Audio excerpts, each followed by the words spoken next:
Hi, Cadis here. I have the Master 575. I'm gonna snake rake it. If you can see that, it's the original pin. Let's give it a shot.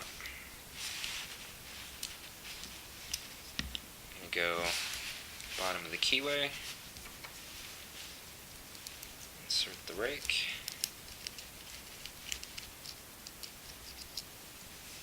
And there we got it.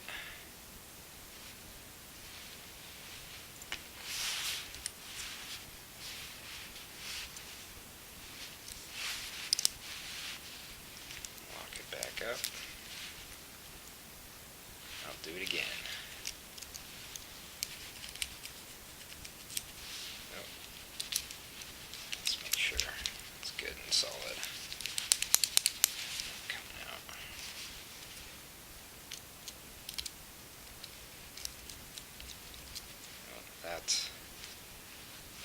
This one seems particularly easy. It's one that I found on my desk when I took over my desk here at work. So I don't have a key. I don't know what the bitting looks like. I can't remove the core. So here it is.